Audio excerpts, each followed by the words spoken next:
ان الحمد للہ وکفا وسلام علی محمد المصطفیٰ وعلی آلہ وصحبہ اجمعین اما بعد۔ میری آواز سننے والے بزرگوں، بھائیوں اور بہنوں، السلام علیکم ورحمۃ اللہ وبرکاتہ۔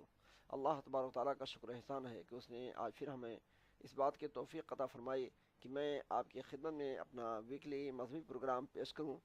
اور امید ہے کہ انشاءاللہ العزیز آپ حضرات اس پروگرام کو نہ یہ کہ بغور سماعت فرمائیں گے، بلکہ اللہ رسول صلی اللہ علیہ وسلم کی باتوں کو ذہن و دماغ کے اندر بیٹھانے اور پھر اپنی زندگی میں اس کو اپنانے کی بھی سعی و کوشش فرمائیں گے۔ اللہ تبارک و تعالی ہمارے اور آپ کے لیے دین اسلام کی پابندی کو آسان اور سہل فرمائے، آمین۔ اس پروگرام کے آغاز میں جیسا کہ آپ جانتے ہیں کہ ایک سوال میں آپ کی خدمت میں رکھتا ہوں، تو آج جو سوال میرے سامنے ہے وہ یہ کہ فرض نماز ہو یا نفل نماز ہو، ان نمازوں کی ادائیگی کے بعد مصافحہ کرنا شریعت کی روح سے کتاب و سنت کے دائرے میں کس حد تک درست ہے اور کس حد تک یہ چیز غلط ہے۔ محترم سامعین، یہ فیجی کے اندر کم، لیکن جو ہمارے ایشیائی کنٹریز ہیں ان میں اگر ہم دیکھیں تو مسلمانوں کے اندر یہ چیز کچھ زیادہ ہی پائی جانے لگی ہے۔ یعنی کہ جب امام سلام پھیر دیتا ہے نماز کی ادائیگی کے بعد، تو اپنے آجو باجو اگل بغل بیٹھے ہوئے لوگوں سے ایک دوسرے سے لوگ سلام کرنا اور مصافحہ کرنا شروع کر دیتے ہیں۔ یہ ایک ان کا معمول بنتا جا رہا ہے، اور یہاں فجی میں بھی کبھی کبھی یہ چیزیں دیکھنے میں آتی ہیں۔ اس لحاظ سے ہمیں اور آپ کو بھی ایسی چیزوں کے بارے میں جانکاری حاصل کرنا بہت ضروری ہے کہ یہ چیزیں کس حد تک شریعت کی اتباع میں ہیں اور کس حد تک شریعت کی ان سے خلاف ورزی ہوتی ہے۔ جہاں تک مصافحہ کی بات ہے تو اللہ کے نبی صلی اللہ علیہ وسلم جب اپنے صحابہ کرام سے ملاقات کرتے تو اس وقت ایک دوسرے سے مصافحہ کرتے تھے۔ حضرت انس رضی اللہ تعالیٰ عنہ جو نبی پاک صلی اللہ علیہ وسلم کے خادم خاص ہیں، اور حضرت شعبی رحمۃ اللہ علیہ جو ایک جلیل القدر تابعی ہیں، یہ بیان کرتے ہیں کہ اللہ کے رسول صلی اللہ علیہ وسلم کے صحابہ کا یہ معمول تھا کہ اذا تلاقوا تصافحوا، کہ جب وہ آپس میں ایک دوسرے سے ملتے تو مصافحہ کیا کرتے تھے، یعنی سلام کرنے کے ساتھ ساتھ ہاتھ بھی ملایا کرتے تھے۔ وَإِذَا قَدِمُوا مِنْ سَفَرٍ تَعَانَقُوا، اور جب سفر سے واپسی ہوتی تھی تو اس وقت گلے بھی ملتے تھے، معانقہ بھی کرتے تھے۔ بخاری و مسلم کے اندر یہ روایت موجود ہے کہ طلحہ بن عبید اللہ جو عشرہ مبشرہ میں سے ہیں، یعنی جن کو اللہ کے نبی صلی اللہ علیہ وسلم نے جنت کی بشارت اسی دنیا میں عطا فرما دی تھی، وہ بیان کرتے ہیں اپنا واقعہ کہ قام من حلقۃ النبی فی مسجدہ قام الی کعب بن مالک، کہ حضرت طلحہ بن عبید اللہ کے نبی صلی اللہ علیہ وسلم کے ساتھ مسجد نبوی کے اندر بیٹھے ہوئے تھے، اور جب اللہ تبارک و تعالیٰ نے حضرت کعب بن مالک کی توبہ قبول فرمائی اور قرآن کے اندر وحی کی صورت میں اس کو نازل فرمایا، تو حضرت کعب بن مالک مسجد کے اندر حاضر ہوئے اور خوشی میں حضرت طلحہ بن عبید اللہ آگے بڑھ کر کے ان سے مصافحہ کرتے ہیں، وَحَنَّأَهُ بِالتَّوْبَةِ، اور انہیں توبہ کے قبولیت کی مبارکبادی دیتے ہیں۔ یہ ایک ایسی چیز ہے جو کتاب و سنت کے اندر کافی مشہور و معروف ہے، حدیثوں میں اس کا بار بار ذکر ہے، لیکن آپ دیکھ رہے ہیں کہ یہ ایک خاص موقع ہے، ایک خاص مناسبت ہے، اور صرف ایک ہی صحابی سے یہ چیز ملتی ہے کہ ایسے موقع پر اسپیشل طریقے سے انہوں نے کھڑے ہو کر کے کعب بن مالک رضی اللہ تعالیٰ عنہ سے مصافحہ کیا۔ تو اس سے ہمیں اور آپ کو یہ بات معلوم ہوئی کہ فرض نمازوں کے بعد یا نفل نمازیں کوئی بھی نماز ہو، ان نمازوں کے معاً بعد فوراً بعد جسٹ مصافحہ کرنا یہ شریعت سے ثابت نہیں ہے۔ مصافحے کا اصل وقت ہے کہ جب ایک مسلمان دوسرے سے ملاقات کرے۔ تو اس وقت مصافحہ ہونا چاہیے، اور یہ مصافحہ بڑی بابرکت چیز ہے، اس سے گناہیں معاف ہوتی ہیں۔ اللہ کے نبی صلی اللہ علیہ وسلم کی بڑی مشہور و معروف حدیث ہے کہ آپ نے ارشاد فرمایا، ما من مسلمین یتلاقیان فیتصافحان الا تحاطت عنہما ذنوبہما کما یتحاط عن الشجرۃ ورقها، کہ دو مسلمان جب آپس میں ایک دوسرے سے ہاتھ ملاتے ہیں، سلام کے بعد مصافحہ کرتے ہیں، تو ان دونوں کے گناہ اس وقت ایسے ہی جھڑتے ہیں، نام اعمال سے جو ہے ختم ہوتے ہیں، جیسے کہ کسی پیڑ کے پتے پت جھاڑ کے موسم میں باری باری گرتے ہیں اور بڑی تعداد میں درخت سے نیچے آ جاتے ہیں۔ تو یعنی مصافحہ کرنے سے گناہ معاف ہوتے ہیں، لیکن یہ اسی وقت ہوگا جب کہ شریعت نے اس کا جو موقع متعین کیا ہے اور جو طریقہ بتلایا ہے اسی طریقے سے اور اسی موقع پر ہم اور آپ مصافحہ کرنے کی کوشش کریں۔ مصافحہ جیسا کہ آپ نے سنا کہ ملاقات کے وقت ہے، اگر آپ دیکھتے ہیں کہ کچھ لوگ مسجد کے اندر بیٹھے ہوئے ہیں اور کسی عبادت کے اندر مصروف نہیں ہیں، تو اس وقت بھی ان سے سلام کر کے مصافحہ کر سکتے ہیں۔ اگر اسی طریقے سے اگر آدمی نماز سے پہلے کسی سے نہیں مل چکا ہے اور پھر نماز کے بعد فراغت کے بعد اب نکل رہا ہے، تو اس وقت بھی سلام کرنے میں اور مصافحہ کرنے میں کوئی حرج نہیں ہے، مگر حرج اس وقت ہے اور ان پروف چیز یہ ہے کہ سلام پھیرنے کے فوراً بعد جو ایک دوسرے سے مصافحہ کرنے کا طریقہ اختیار کیا گیا ہے، کیونکہ اس سے ایک طرف ذکر و اذکار میں فرق پڑتا ہے، اللہ کی عبادت میں جو ہے دخل اندازی ہوتی ہے، اور دوسری طرف یہ کہ یہ مصافحہ کرنا اللہ کے نبی صلی اللہ علیہ وسلم سے سلام پھیرنے کے فوراً بعد ثابت نہیں ہے۔ تو اس لیے ہمیں اور آپ کو چاہیے کہ ہم چاہے فرض نماز پڑھ کر فارغ ہوں یا نفل نماز پڑھ کر فارغ ہوں، فراغت کے فوراً بعد ہمیں اللہ کے نبی صلی اللہ علیہ وسلم کی مسنون دعائیں پڑھنا چاہیے اور مسنون طریقے سے دعا کرنا چاہیے، ذکر و اذکار کرنا چاہیے، اور یہ مصافحہ کرنے کی جو ہیبٹ اور عادت لوگوں نے اپنا رکھی ہے یا ایک طریقہ ایجاد رکھا ہے، اس سے پرہیز کرنا چاہیے، کیونکہ یہ شریعت کی خلاف ورزی اور نبی کریم صلی اللہ علیہ وسلم کی سنت سے آگے بڑھنا ہے۔ اللہ تبارک و تعالی ہمیں اور آپ کو نبی اقدس حضرت محمد صلی اللہ علیہ وسلم کے اسوے نمونے اور سنت کی پیروی کی توفیق عطا فرمائے، آمین۔ حضرات گرامی، اب اس کے بعد میں آپ کی خدمت میں قرآن مجید کی تلاوت پیش کرنا چاہوں گا۔ اعوذ باللہ من الشیطان الرجیم، بسم اللہ الرحمن الرحیم۔ اعوذ باللہ من الشیطان الرجیم، پناہ مانگتا ہوں میں اللہ کی شیطان مردود سے۔ بسم اللہ الرحمن الرحیم، شروع اللہ کے نام سے جو بڑا مہربان نہایت رحم والا ہے۔ قد سمع اللہ قول التي تجادلك في زوجها وتشتكي إلى الله والله يسمع تحاوركما إن الله سميع بصير۔ اے پیغمبر صلی اللہ علیہ وآلہ وسلم، جو عورت تم سے اپنے شوہر کے بارے میں بحث و جدال کرتی اور خدا سے شکایت رنج و ملال کرتی تھی، خدا نے اس کی التجا سن لی اور خدا تم دونوں کی گفتگو سن رہا تھا۔ کچھ شک نہیں کہ خدا سنتا دیکھتا ہے۔ الذين يظاهرون منكم من نسائهم ما هن أمهاتهم إن أمهاتهم إلا اللائي ولدنهم وإنهم ليقولون منكرا من القول وزورا وإن الله لعفو غفور۔ جو لوگ تم میں سے اپنی عورتوں کو ماں کہہ دیتے ہیں، وہ ان کی مائیں نہیں ہو جاتی، ان کی مائیں تو وہی ہیں جن کے بطن سے وہ پیدا ہوئے، بے شک وہ نامعقول اور جھوٹی بات کہتے ہیں، اور خدا بڑا معاف کرنے والا اور بخشنے والا ہے۔ والذين يظاهرون من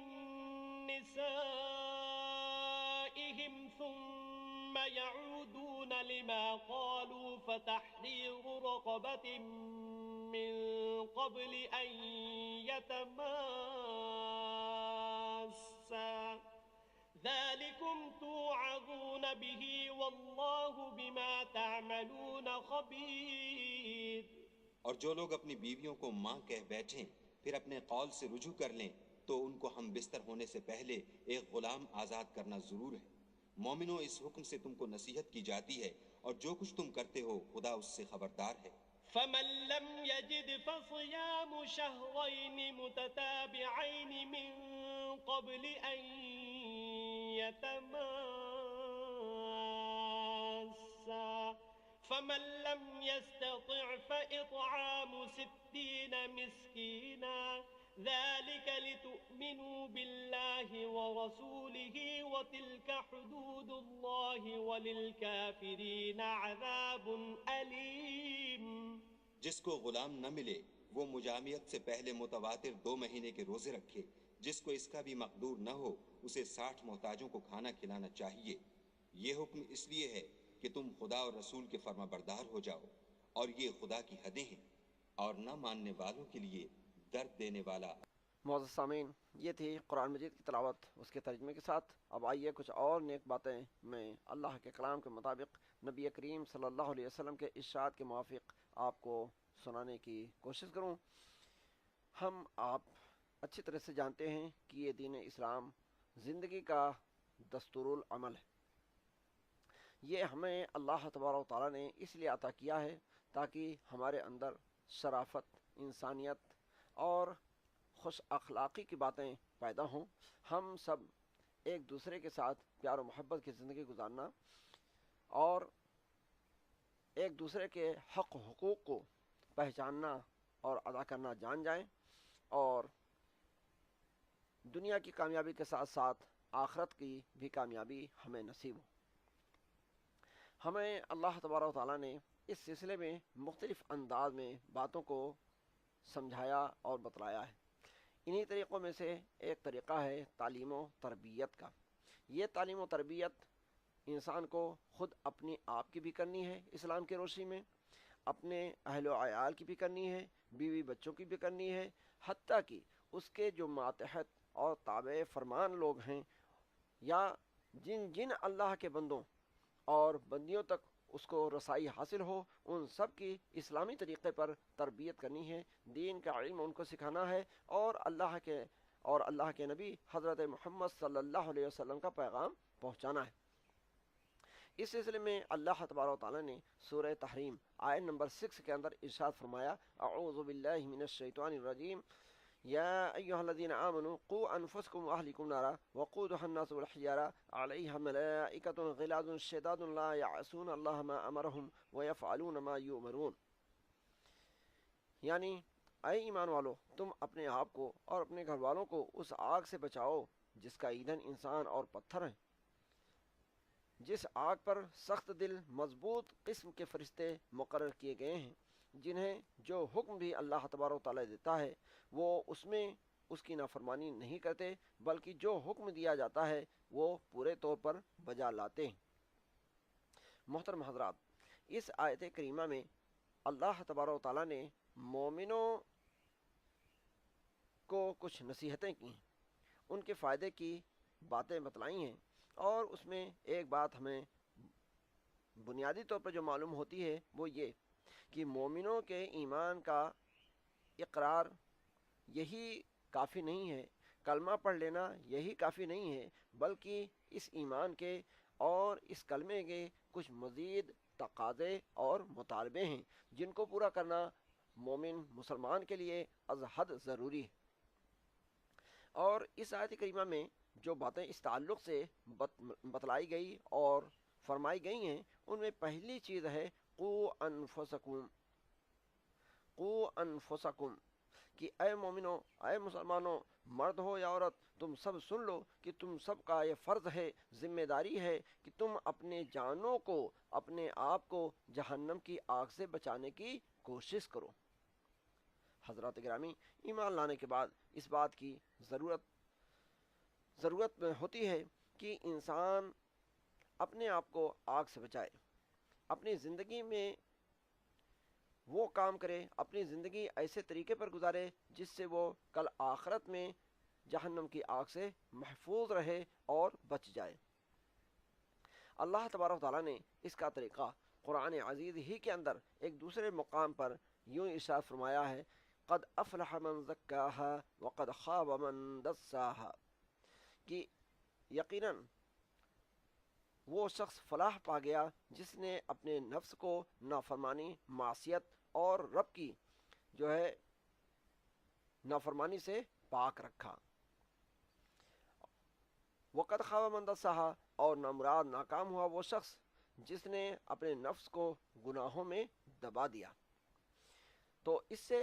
ہمیں یہ بات معلوم ہوتی ہے کہ اگر اپنے آپ کو ہم نار جہنم سے بچانا چاہتے ہیں، محفوظ رکھنا چاہتے ہیں اور اس عذاب علیم سے محفوظ رہنا چاہتے ہیں، تو ہمیں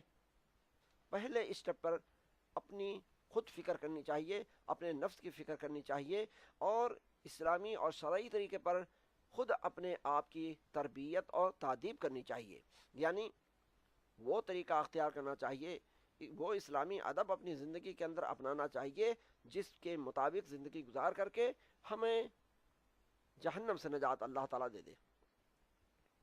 اور ہمارے نفس کے جو شرور ہیں، جو بدعمالیاں ہیں، ان سے ہمیں اور آپ کو محفوظ فرما لے۔ حضرات گرامی، غزے کی بدعمالی کی جتنی بھی شکلیں ہیں ان سے ایک مومن کو نفرت ہونی چاہیے، اور برائی کی جو بھی صورتیں ہیں اس سے ایک مسلمان مرد عورت کو بچنے کی کوشش کرنی چاہیے۔ اللہ کے نبی صلی اللہ علیہ وسلم نے اس سلسلے میں ارشاد فرمایا، اتق اللہ حیثما کنت واتبع السیئۃ الحسنۃ تمحوها وخالق الناس بخلق حسن۔ یہ اللہ کے نبی صلی اللہ علیہ وسلم انسان کے ذات کے بارے میں، خود ہمارے اور آپ کی نفسی تربیت کے بارے میں ارشاد فرماتے ہیں کہ اے اللہ کے بندے اور میرے امتی سن، اتق اللہ حیثما کنت، تم جہاں کہیں بھی ہو اللہ سے ڈرتے رہو۔ اور ہم سب جانتے ہیں کہ زمین کا کوئی ایسا حصہ، زمین و آسمان کے درمیان یا کوئی بھی ایسا گوشہ نہیں ہے کہ جہاں پر اللہ اپنے علم کے اعتبار سے موجود نہ ہو۔ اس کا مطلب دوسرا یہ ہوتا ہے کہ ہم جہاں بھی ہوں، جس حالت میں بھی ہوں، ہم اللہ تبارک و تعالیٰ سے ڈرنے والے ہوں، رب کی نافرمانی سے بچنے والے ہوں، اور ہمیشہ اس کے خوف کو اپنے قلوب، اپنے دلوں کے اندر رکھنے والے ہوں۔ تو فرمایا اتق اللہ حیثما کنت، کہ اے اللہ کے بندوں اور بندیوں، تم جہاں کہیں بھی ہو تمہیں چاہیے کہ تم ہمیشہ اللہ سے ڈرتے ہوئے اپنی زندگی گزارو، نافرمانی سے بچتے ہوئے زندگی گزارو۔ وَأَتْبِعِ السَّيِّئَةَ الْحَسَنَةَ تَمْحُوهَا، اور ایک بشر ہونے کے ناطے اگر کبھی اس میں کچھ کمی ہو جائے، کوتاہی محسوس ہو جائے اور رب کی نافرمانی صادر ہو جائے، تو ایسی صورت میں پھر تمہیں فوراً اس برائی کے بعد، اس نافرمانی کے بعد، اس گناہ کے بعد نیکی کرنے کی کوشش کرنی چاہیے۔ اس نیکی کے نتیجے میں اللہ تبارک و تعالیٰ تمہاری جو نافرمانی رب کی تم سے جو ہو گئی ہے، گناہ جو ہو گیا ہے، ایسے سارے گناہوں کو اللہ تبارک و تعالیٰ معاف فرما دے گا۔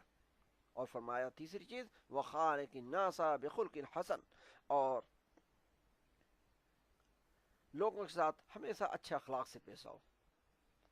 حضرات گرامی، یہ بات تو ہم سب جانتے ہیں کہ ہمارے دین اسلام نے صرف اللہ ہی کا حق نہیں بتایا ہے،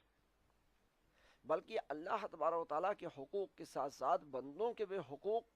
کو لازم ٹھہرایا ہے۔ اور اگر کوئی اللہ کا بندہ یا بندی صرف نماز روزہ پڑھتا ہے اور اس طرح کی عبادت کرتا ہے، یعنی اللہ کا حق ادا کرتا ہے یا کرتی ہے، لیکن بندوں کے حقوق کے ادائیگی سے غافل ہے، تو یقیناً وہ نار جہنم سے محفوظ نہیں رہ سکتی ہے، اس کو کامل فلاح اور کامیابی نہیں حاصل ہو سکتی ہے۔ اسی بات کو پیش نظر رکھ کر کے نبی پاک حضرت محمد صلی اللہ علیہ وسلم نے اللہ کے بندوں کے تعلق سے،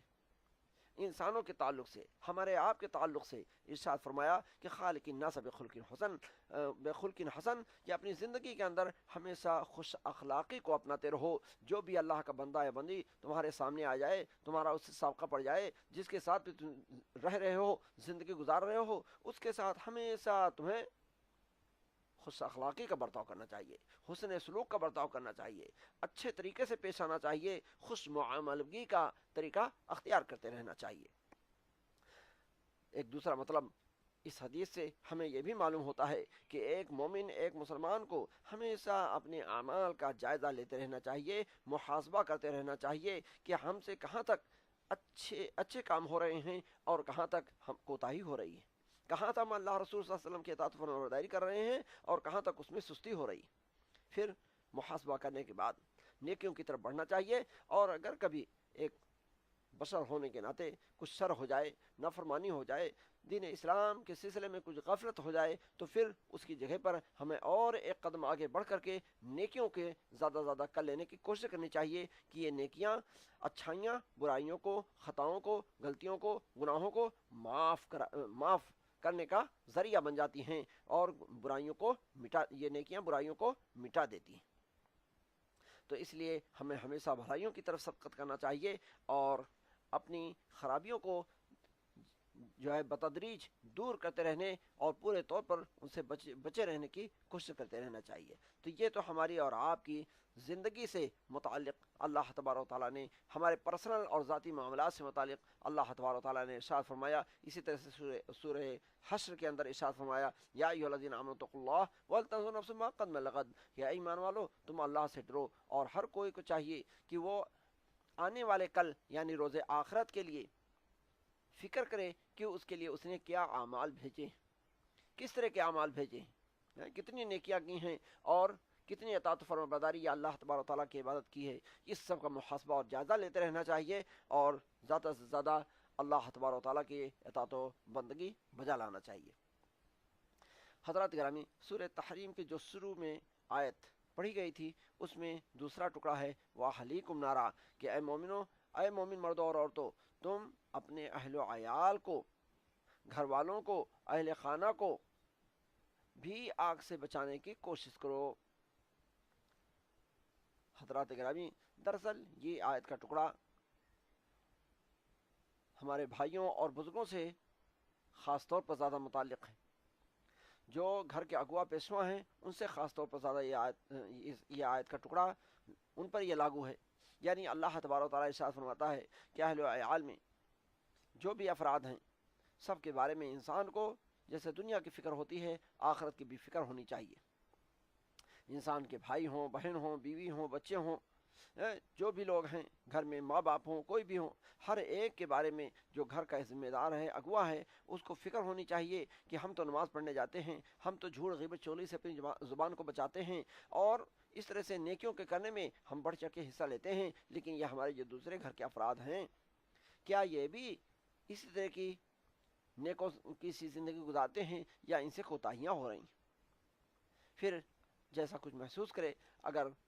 وہ بھی نیکی اطاعت فرمانبرداری میں لگے ہوئے ہیں تو رب کا شکر ادا کرنا چاہیے، اور اگر ان کے اندر کچھ غفلت، سستی اور کوتاہی محسوس کرے تو پھر فکر کرنی چاہیے کہ کس طرح سے ان کو بھی حقیقی معنوں میں ایک مومن اور مسلمان کی سی زندگی گزارنے والا بنا دوں۔ انسان کے افراد میں، گھر کے افراد میں جو لوگ رہتے ہیں، ان میں ایک خاص فرد ان کی بیوی، اس لیے خاوند کے لیے ضروری ہے کہ بیوی کو امور دینیہ سے، دینی طور طریقے سے اور دینی جو بھی معاملات ہیں ان سے آگاہ کرے، اس کو قرآن پڑھنا سکھائے، دین کے جو بھی مسئلے مسائل ہیں اس سے ان کو آگاہ کرے، اور اسی طرح سے اس بیوی کو اجازت دے کہ دینی مجالس میں پردے کے ساتھ حاضر ہو، تاکہ جو علماء کرام اور داعیہ اعظام، مبلغین دین کے مسائل کو اور فضائل کو سمجھاتے بتلاتے ہیں دینی مجلسوں کے اندر، وہاں پہنچ کر جیسے آپ فائدہ اٹھاتے ہیں، یہ مائیں بہنیں بھی پردے کے ساتھ حاضر ہو کر کے اس سے فائدہ اٹھائیں۔ آج بڑے افسوس کی بات ہے کہ ہماری کتنی مائیں بہنیں ہیں جو شاپنگ کرنے، مارکیٹنگ کرنے عام طور پر ٹاؤن اور شہروں میں نکل جاتی ہیں، لیکن جب مسجد آنے کی بات ہوتی ہے، دینی مجلس میں حاضری کی بات ہوتی ہے، تو اس میں ہمیں طرح طرح کی رکاوٹیں پیش آنے لگتی ہیں۔ کہیں اس وقت ہمیں خاص طور پر پردے کا خیال آئے گا، کہیں اس وقت خاص طور سے ہمیں دین کی ایسی فکر ہوگی کہ اس دینی مجلس سے ہم ان کو روک دیں گے۔ میرے محترم بھائیوں، یہ نفس کے وساوس ہیں، یہ شیطانی بہکاوے ہیں۔ ہمیں آپ کو اس بات کو محسوس کرنا چاہیے کہ مسجد یا مرکز اور مصلی سے بڑھ کر کے کوئی پاک جگہ نہیں ہو سکتی ہے، کوئی شیطان سے محفوظ جگہ نہیں ہو سکتی ہے، تو جب بازار جو شاپنگ سینٹر وغیرہ ہیں، مارکیٹنگ وغیرہ ہیں، جن کو حدیث کے مطابق شیطان کا اڈا بتایا گیا ہے، جب وہاں پر یہ جا سکتی ہیں، وہاں پر پہنچ سکتی ہیں، تو نعوذ باللہ یہ مسجد میں آنے سے کیوں جو ہے ان کو روکا جاتا ہے، یا کیوں ان کو نہیں آنے دیا جاتا ہے؟ ہمیں اور آپ کو اس بارے میں سنجیدگی سے غور کرنا چاہیے، اور ہماری ماں بہنوں کے تعلق سے جو بھی دینی فائدے کی جگہیں ہیں، دینی فائدے کے اوقات ہیں، ان سے ان کو فائدہ اٹھانے اور استفادہ کرنے کا موقع دینا چاہیے۔ تو عرض کرنے کا مقصد یہ تھا کہ ہماری ماں بہنیں جو ہیں ان کو بھی مجالس دینیہ، جو دینی مجالس ہیں، ان سے فیض یاب ہونے اور ان میں حاضر ہو کر کے دینی طور پر اپنے اصلاح کرنے کی ان کو ضرور موقع دینا چاہیے، کہ وہاں پر پہنچ کر کے وہ جیسے آپ دین کی باتیں سنتے سناتے ہیں، سیکھتے سکھاتے ہیں، ویسے وہ بھی پردے کے ساتھ، حجاب کے ساتھ ان باتوں کو سنائیں اور سیکھیں سکھائیں۔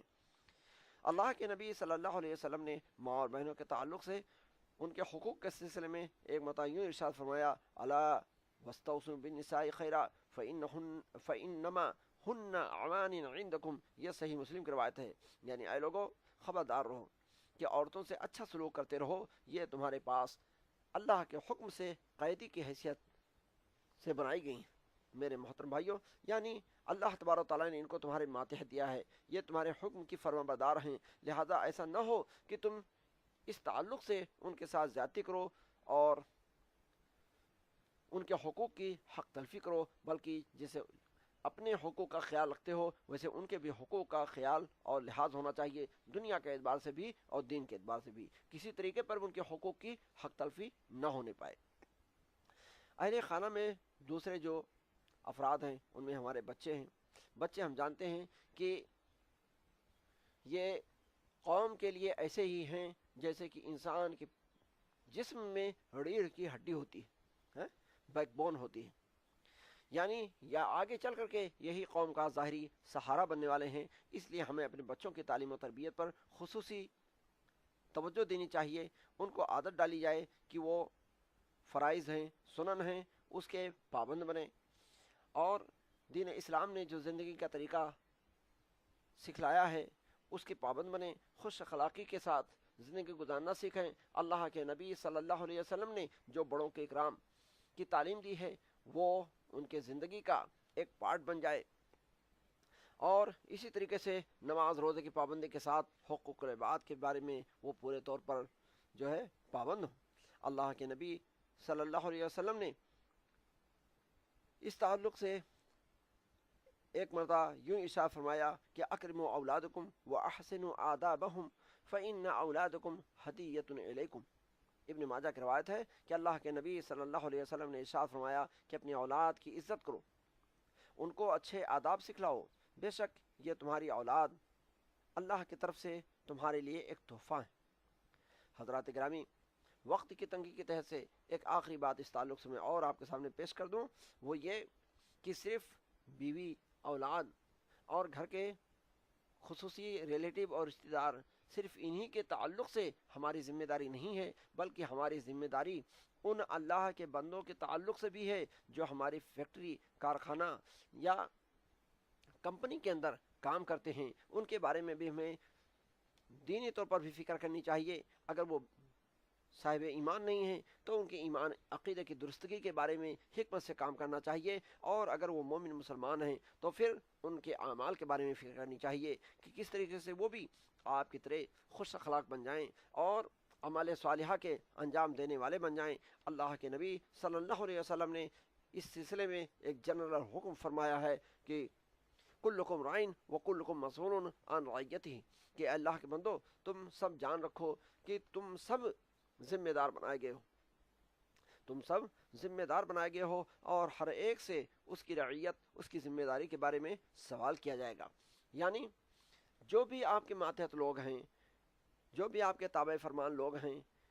ان سارے لوگوں کے بارے میں بھی آپ سے سوال ہوگا کہ اتنا موقع آپ کو ملا تھا بات کرنے کا، اتنا موقع